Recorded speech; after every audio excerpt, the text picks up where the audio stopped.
Welcome to the Truth Driven Ministries Podcast, where we talk about things like growth mindsets, healing, communication, identity, mission, and purpose. Are you feeling stuck?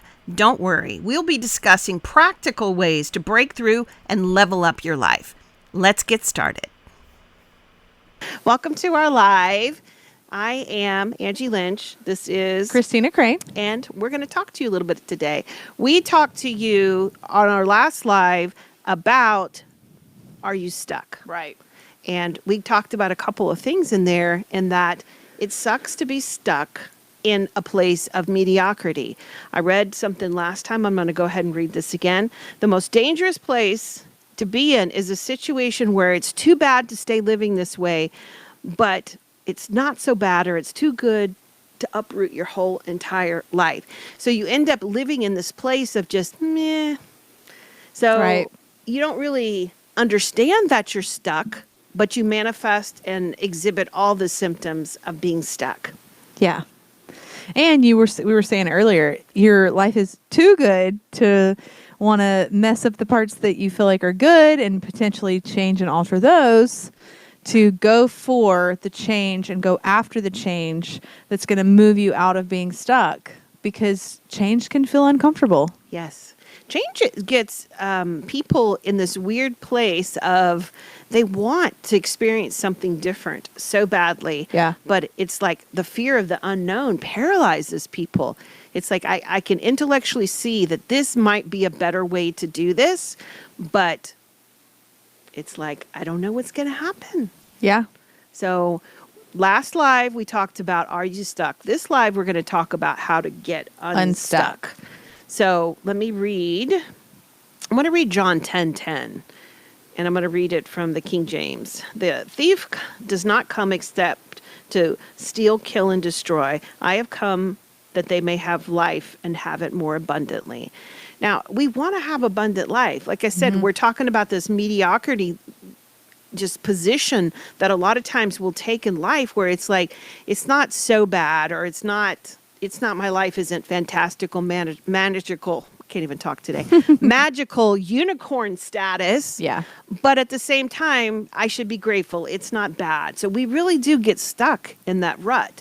I'm also going to read John 10:10 from the Passion Translation. A thief has only one thing in mind. He wants to steal, slaughter, and destroy. But I have come to give you everything in abundance, more than you expect. Say that with us. More than you expect. Life in its fullness until you overflow. And he really does. The Father is good. He wants us to have an abundance of things, more than we can expect. We're talking about, in our workshop last night, we were talking about finances. And one of the things that we didn't get to is talking about our dreams.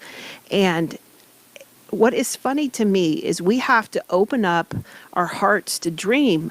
But the thing is we think our dreams are too big. But in reality, you can never dream a dream bigger than what God has dreamed for you. Aww. It's like we have an inability to do that. So we're like, oh my gosh, we're being so bold by saying this. And then God's like, that dream bigger. Dream bigger. And that's a lot what I believe what he expects for us in life, not expect like puts on pressure on us.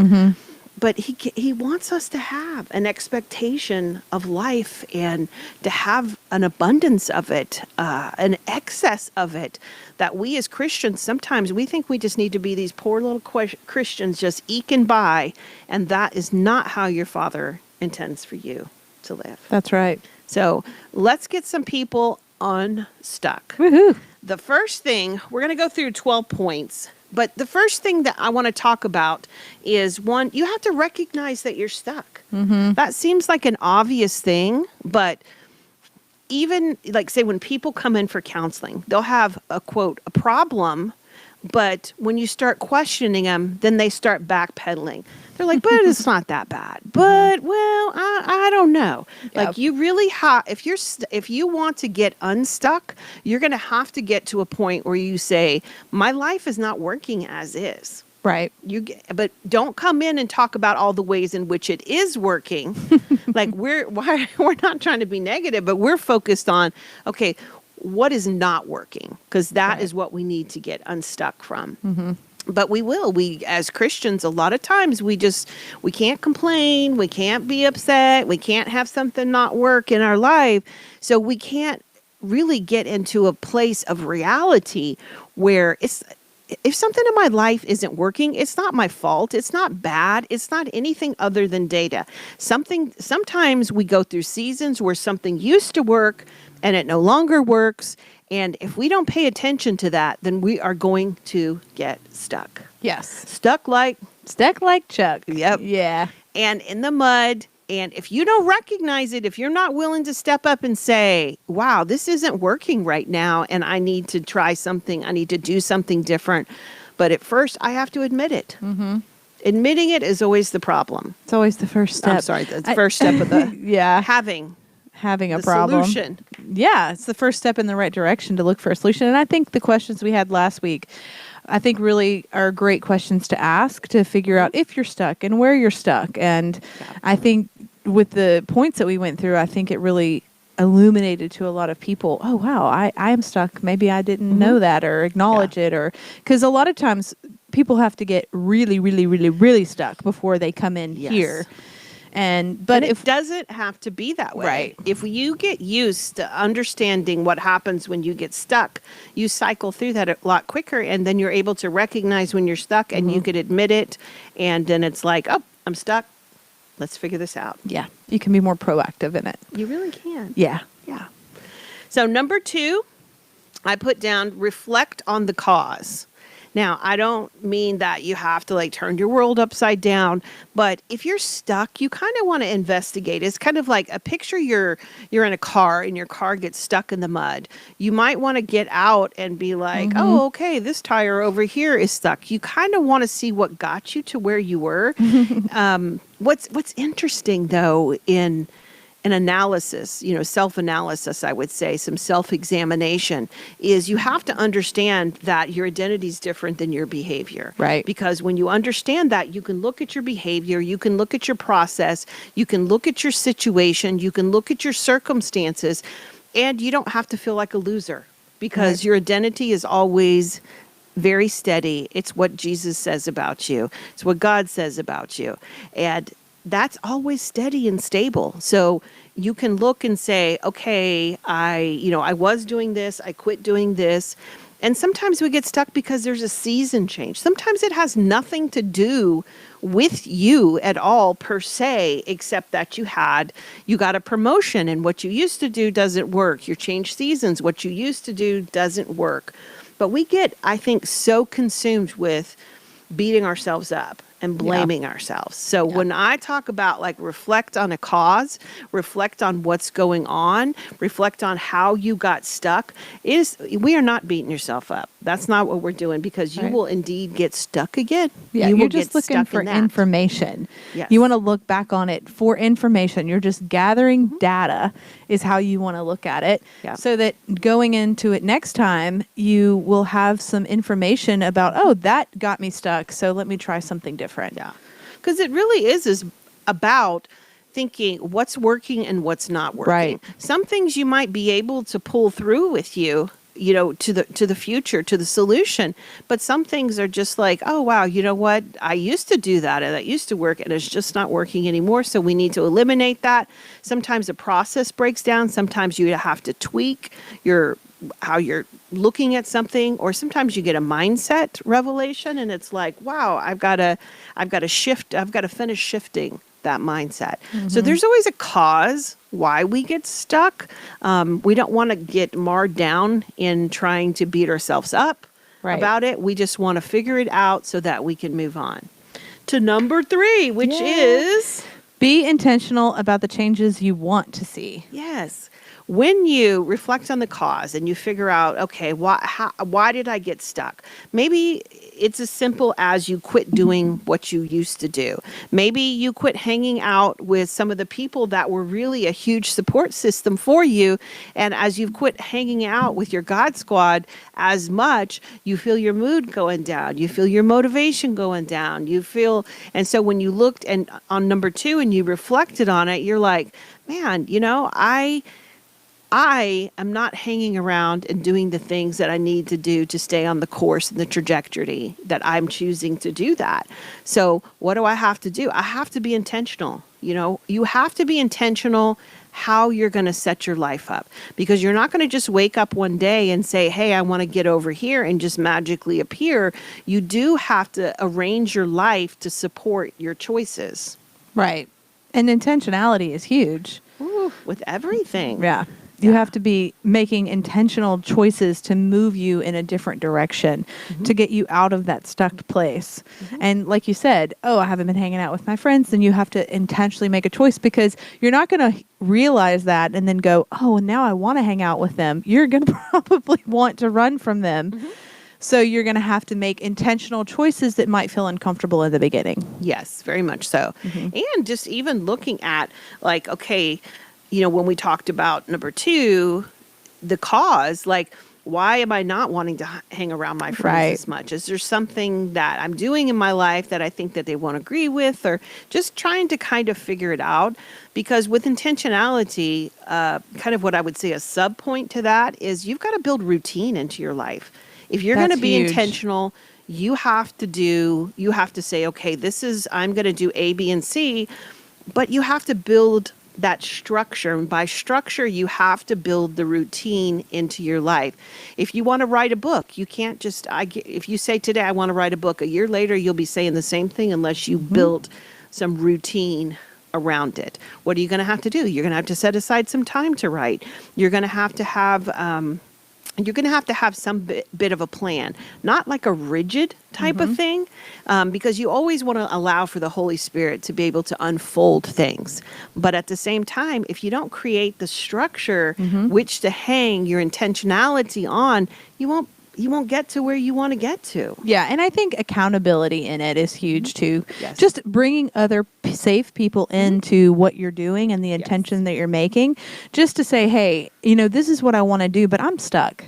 And I don't have the ability to push myself to do this, so I just need some accountability. And having safe people around you that you can do that with, I think is huge. Yes, so you can create check-ins in your life. Hey, let me check, can I check in with you? I'm going to set this, I'm an intentional choice, and I'm going to build a routine around this. And with accountability, can I check in with you? Would you check in with me on this?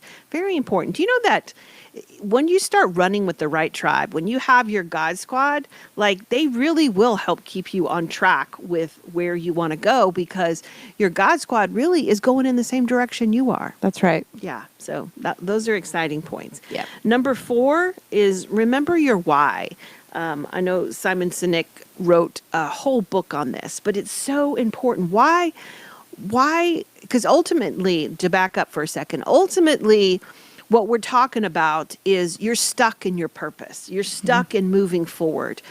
Even if it's like a sub-purpose that you have, or it's like part, of your race, part A, leg A, leg B of your race, you have a why you started this and why it's important to you. And sometimes we have to get that inspiration. That's actually not me go too far. I won't go too much into inspiration. But if you remember why you began to do what you began to do, why do I do it? In a general sense, I want to bring freedom to everybody, because I know how much freedom has meant in my life and what it's done for my life. So I have a passion for everybody to experience the freedom that I have experienced. Yeah. My why? Why is my why? My why? Because it has set me so free. And I remember how difficult life was. I remember how just hard it is when you're just knocking up against life every day, and it doesn't have to be that hard. Yeah. Why is your why? My why. What is your why? My why. I think same thing. It's just, I've experienced, I didn't know that you could actually get unstuck in situations and in things in your life that you've lived on the hamster wheel for. And now that I've experienced that, it's like, oh, this wasn't I mean, don't get me wrong, it's challenging at times to run up against that wall because it's going to hit you back for a little while. It's not just going to give way right away. It's like, but if you will stay the course, you will experience breakthrough and you'll experience changes in your life, and you'll break through things and have freedom in areas that you didn't even know was possible. Things that you thought, well, this is just something I'm going to have to deal with the rest of my life. And when I learned that that's not the case, I want that for other people. Yeah. And that really, I think for any type of giving or serving like purpose, you just want to give what Jesus has given to you to everybody. You want to give it away to everybody. Yeah. And so a lot of times, when we have to, for number 4, when we have to remember our why, we have to get in touch with the Father and just say, Lord, just help me remember what just drove me to you. Help me remember the passion that I have for you, the why I got started in why I overall do what I do. Because I promise you, your mission, your purpose, whatever you're trying to get unstuck from right now, it's our race for him. It's our, whatever leg of the race we're in, our overall race that we're running is all about him. Yeah. And so we all want to hear those words. Done. Well done. Good and faithful one. Yes, well done. Absolutely. So number 5, what is number 5? We want to seek inspiration. Yes. It helps keep us motivated. It really does. And like I said, once you reinvigorate your why, I love this is the next step that we put, because you automatically seek inspiration. That's what I love about that. When your why is activated, you just have this creativity that comes upon you, that you begin to see your why in everything. It's like, when you're doing this and like, oh, your why becomes alive again. And over here, it becomes alive again. It is so much easier to reactivate your inspiration than you realize it. Yeah. Because once you begin to redirect it and just kind of refocus, once you understand, wow, I'm stuck. Why am I stuck? Let me get some clarity. And you begin to get some of that clarity, you really do begin to see your inspiration again in everything. I find a lot of inspiration in talking to people. That's why, even with counseling and things like that, with teaching classes, people will just say things and it will immediately spark you into just, oh my gosh, yeah, it just reminds you of all these revelations that the Lord has given you, all these drives that you have inside of you. So I think one of the biggest inspirations is people. Oh, that's awesome. Don't People you are think? very inspiring. They really will are. say things and it just reactivates all these revelations, and it does. And you just can't. So, kind of what I'm saying is, I think a lot of people, when they get stuck, they remove themselves, they isolate themselves from their people, from their tribe and society, and to get inspiration, you're going to have to plug back into community. Yeah, absolutely. Can't do it without them. No, absolutely not. No, and I think that's another why that goes back for me is that, man, people are just trying so hard on their own. And you don't have to do it on your own. And we're not meant to. And we all need a cheerleader or a coach or put somebody just in our corner. Yes. And so, but I think that also helps keep us inspired. It really does. Along the way. Yeah. And just like you were saying, just we aren't meant to do it alone. Yeah. And there are people that God has placed in your life that will have wisdom for you, that will have ideas for you, that will have spark for you, that will have passion for you. And it will just keep you moving forward. I tell you what, there's nothing like hanging around people who have the same drive and the same motivation, and you can just keep inspiring each other. It's hard to stay stuck if you get the right recipe going. That's very true. Yes. And speaking of the recipe, number 6 is practice self-care. Yes. It is so important. I can't say it enough. Self-care is so important.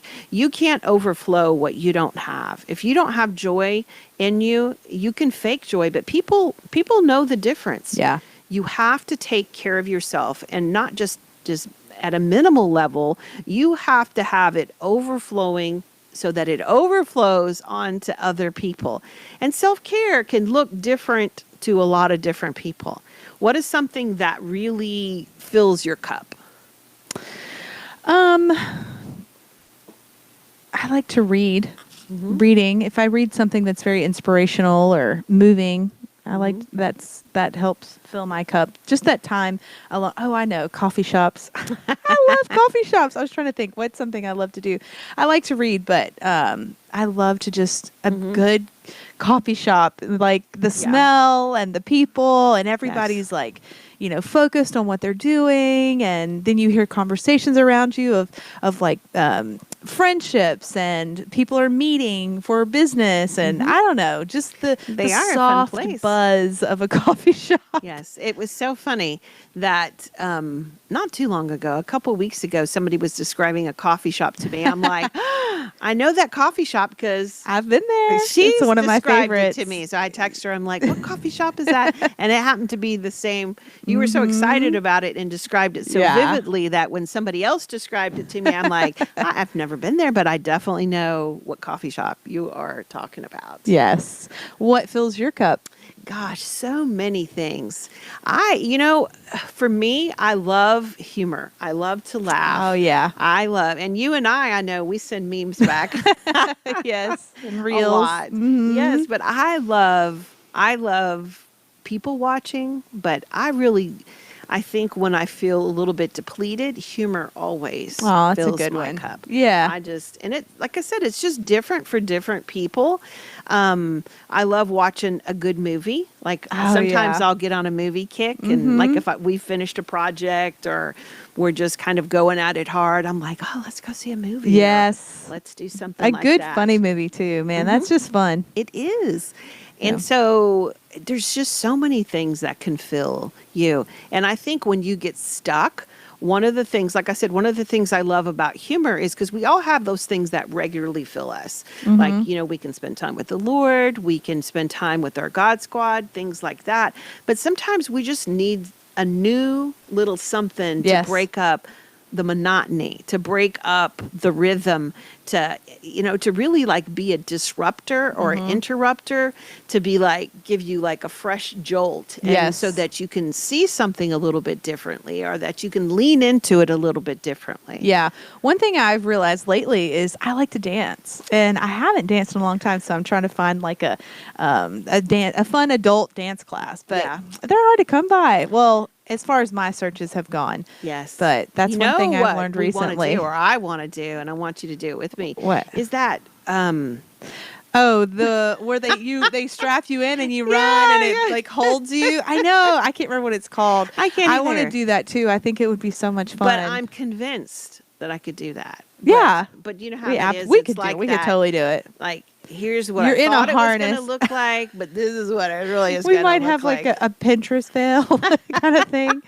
Oh my gosh. Let's hope not. It's like an acrobatic thing where you're like really just like. You like run and you come up off the ground, like but you're bungee. in a harness. Yeah, like bouncy things. I can't remember what it's called. It's like, how could we hurt ourselves? But I'm sure we might be able to. Might be able to find a way. But it would be fun to try. I bet we'd go and love it. I know. So that's awesome. Like, it really does. When you self-care, and that's a sub point of this, when you're self-caring, do your regular stuff. But if you find yourself getting in a rut or getting stuck, try something new to fill yourself. That's why when we saw that, we were like, man, we totally could go do that. Yeah. I have a new song right now that I'm like playing on loop. I'm like, it's just fun. It just upbeat. Makes me, brings me out of my rut.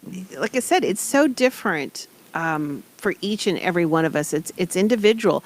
But if you will ask the Lord to bring some joy into your life, I think that's such a huge component with self-care, is that whatever it's doing, it's filling you. It's filling you with love. It's filling you with joy. It's filling you with peace. No matter, that's separate from circumstances. You could be going through the hardest time of your life, but yet at the same time be experiencing those things. So maybe we'll have to make like a TikTok or a reel if we go. Definitely. We'll be like, hey, film us. Maybe after we go a couple times, we'll Go a few times before we reveal to the public. Or maybe we'll film like the first time and then like 6 sessions later. Exactly. We'll be like, here's hope. Here's hope. And if you're just tuning in, I want to say my name's Angie Lynch. This is Christina Crane. We are with Truth Driven Ministries. And what we do is we get people unstuck. We do. We work with stuck people all the time. We do. We are a hospital for the hurting and a spiritual training ground for warriors. We have a lot of activities here. If you will, I think Tu is doing our comments definitely. She is amazing. Yeah, at she doing our is. comments. So she Rock will star. post the website. She'll post some events that we have coming up. So Yes. take a look at those and let's move on to number 7. All right. Tell me about number 7. 7 is to stay positive and grateful. Gosh, it's so Yeah. important. Gratitude is huge when you are in a place where you feel stuck. Mm-hmm. You want to crawl out of a hole, just start making a intentional practice of gratitude. Mhm. And you'll come out of that quicker than you realize. You will. You just, it rewires how you think, even about your problems. You can be positive. I was thinking maybe we should do, for this November, we should do remember we did the 30 we did a day? grateful challenge in November. Yeah, that was, oh my gosh, that was so awesome. It was. Yeah, I remember I even got a flat tire that month and I was like grateful for it because I had a mentality of gratitude every day. So I was looking for a way to find gratitude in everything. It totally shifts. Like even a flat tire. Thank you, Lord, that I have a car that can get a flat tire. Yeah. A lot of people don't have I was cars. in a safe place. Someone helped me change my tire. I was able to get, flat tires go.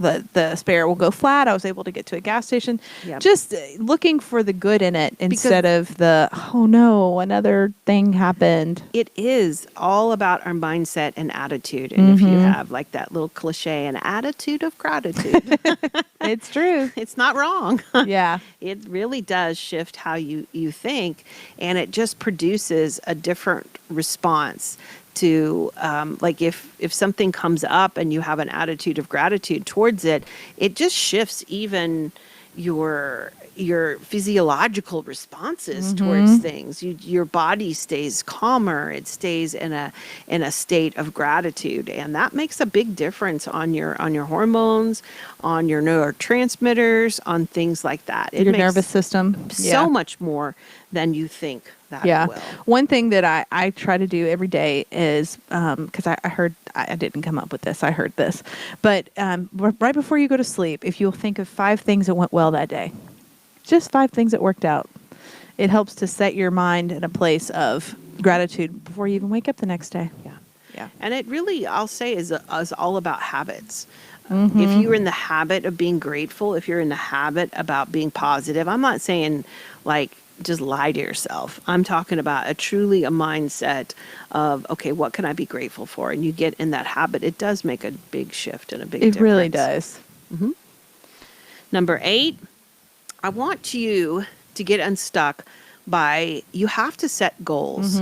And as a subset of this, not only goals, you have to set goals and micro goals. A lot of times we're like let's just say, for a general thing, you're talking about, my goal is I want to run a marathon. Yeah. Well, you're not going to get up tomorrow and run a marathon unless you've been Unless you're like an athlete that's been running for years or Yes. something.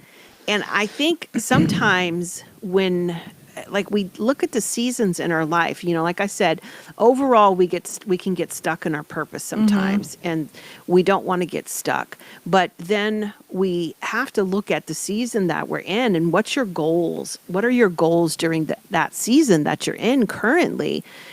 Sometimes we set them so high. Sometimes they're unattainable. Sometimes they're not from God. Sometimes they're just like from a lot of noise and distortion in our head. So you really have to take a look at your goals. You have to take a look at how you're going to measure them. But also in that, you're going to have to set some micro goals. Like I said, if you're going to, say if your purpose is connected to, to exercise and exercise physiology and things like that. And like, you're like, okay, I need to stay in shape and I'm going to run these marathons. You're going to have to do some micro goals with that. You're going to have to do some running in between. You're not going to just typically get up and do that. Yeah. And just with other things too, if you're going to go to school, you're going to have to do some steps to get yourself in school. If you want to teach a class, you're going to have to do some things to organize some stuff. There's goals, but you have to begin to set those micro goals to be able to move yourself towards it. It's like, think of this, like if you're going to Dallas, your goal is to get to Dallas, but there's going to have to be a couple streets that you drive on to get there. Yeah. And those are your sub goals. So you really have to break it down and start thinking about it. Yeah. Yeah. And the micro goals help push you along.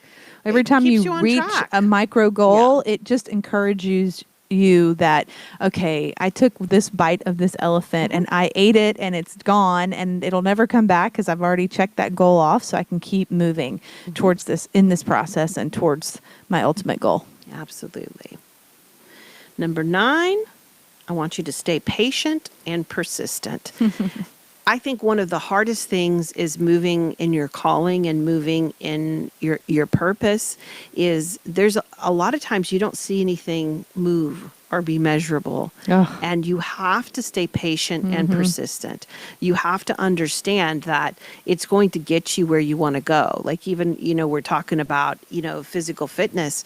You go to the gym one time, you're probably not going to see a lot of difference. You go to the gym 2 times, you're probably not going to see a lot of, but if you go to the gym for 90 days, you're probably going to see a shift. You're going to see a shift in something or get a new trainer. Or analyze what you're doing. Yeah. But you can, if you're persistent, you have to stay on that path. Yeah, as you're talking about fitness and stuff, because it's most people at some point in their life want to get fitter. And I remember one guy, he had a hard time just going to the gym. When this goes back to the micro goals and the persistence. So his goal was to go to the gym for 5 minutes. Yeah. Literally and he said, no matter what, I'm leaving after 5 minutes. Yeah. It does not matter.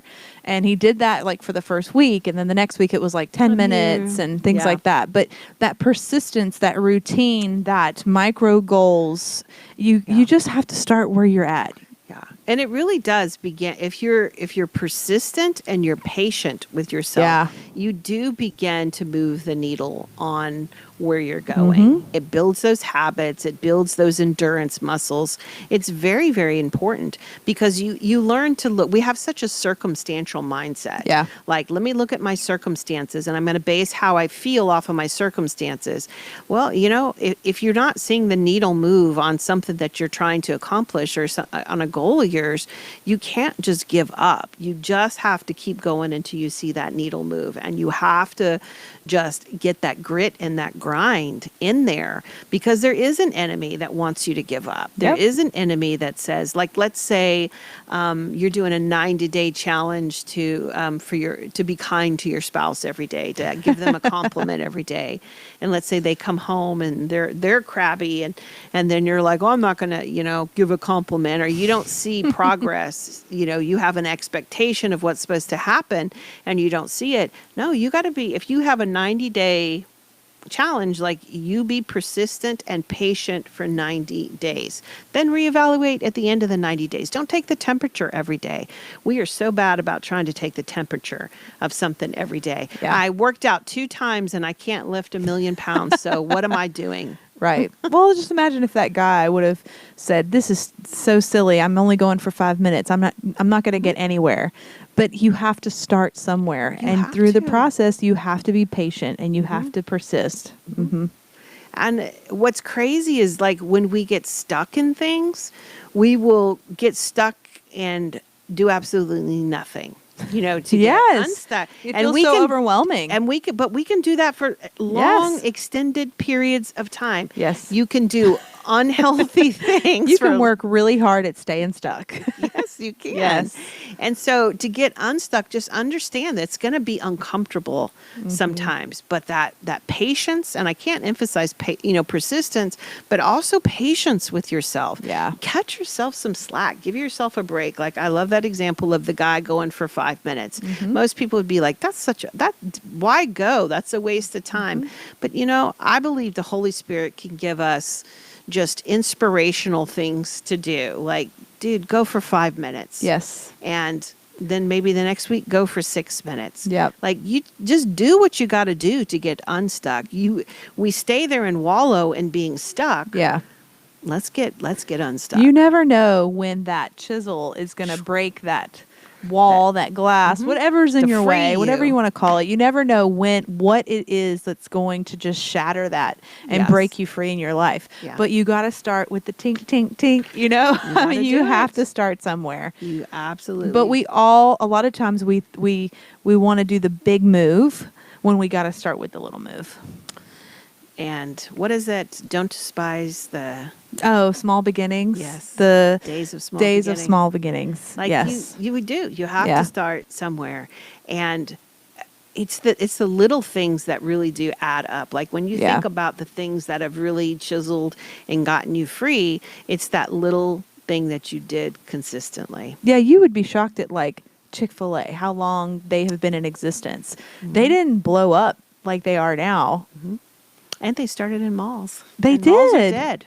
That is true. And I recently watched something on Chick-fil-A. It's a very interesting story, their business model and their business plan. But they had to get the heck out of malls because malls, It was dying off. yep. But they originally, That's where they started. yeah, Yeah. yep. And you couldn't get it on Sundays, but you still That's can't. right. And You they still have stuck can't. to that. They have. So number 10, this is so important. Celebrate your wins.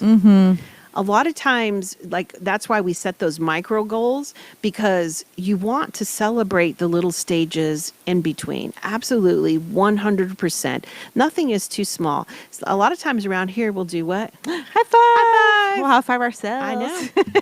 I high five myself all the time. Yeah, me too. But it's important to be able, like, little things. Like, you didn't want to get out of bed this morning? High five yourself. You got out of bed. That's right. Or maybe you didn't get out of bed. High five yourself. You can get out of bed tomorrow. Yeah.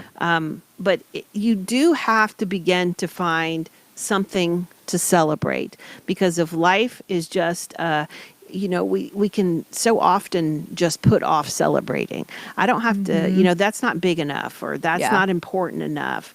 And no, you should be celebrating something about yourself every single day. Yeah. You really do. And Yeah. praise your effort, not necessarily even what the event was. But that's why it's so important, I believe, to praise your effort, because our performance is up and down. You know, you some days you perform your max. It's like with athletes. Some days they win, some days they lose, but you have to appreciate and celebrate your effort that you put into things. Absolutely. I like to say, oh, my future self did my present self a favor. Good job. Thank you. Thank you, past self. Or I'll do something and think, oh, I'm going to do my future self a favor, Yes. Like always celebrating set me up yourself. for success. Yes. And you know what? We all work hard at life. We work hard at life, and you have to be kind to yourself, and you have to Yes. celebrate just the fact that you are still pushing through and that you want to get unstuck. Yeah. It's so important to celebrate yourself, to celebrate around you, and just it's part of that gratitude and appreciation for what you're doing, for what you're moving towards. And that leads us into 11, and I love number 11. Live for the journey, not the destination. I think this kind of ties into celebrate the wins, but we want the big trophy. But Yeah. when you get the big trophy, it's for a second. Yep. The real part of life is the journey. It's learning how to do something. It's like accomplishing the little tiny things that add up and get you to your goal. The large momentous occasions in our lives are very far and few in between, but it's the times, like I think about with my two boys, how what do I think back on? Of course, I think back on things like their birth and things like that, and things like their graduations, things like that. But what I think about often is, I remember when they were playing Legos. I remember these just kind of what I think most people would think is this nondescript, just ordinary moments. And it's the 4, 5, and 6s, not the 7, 8, 9, 10s of life. It's the 4, 5, and 6s. You're talking about when you kind of give a day a number? Mm-hmm. When you rate it, if you think about it, most of your days aren't going to be 1, 2s, and 3s. They're not going to be 7, 8, 9s, 10s. They're going to be 4, 5s, and 6s. Yeah. And that is just, we hate 4, 5s, and 6s. We want the 10s. We want the day. 10s. But if we didn't have if the bulk of our life weren't the 4, 5s, and 6s, then we wouldn't have bad times and we wouldn't have good times. Yeah. Like how would we rate? And not every moment can be terrible, thank goodness. And not every moment can be a hit it out of the park win. Mm-hmm. So appreciate those 4, 5, and 6s, because they will make up the bulk of your life. Yeah. And that becomes the journey. That becomes the rhythm. That becomes the foundation for your life. Absolutely. And anytime you hear somebody's story, every journey, everything we're doing in life, every goal we have, every story has it was great and this was fantastic, but then this happened and then this happened and it derailed and then I had to get back up and do this. It's just part of it. It is. And understand, too, when you're watching people on social media, when you're watching people, you're seeing their highlight reel their 10s, I would say their 9s and 10s of life.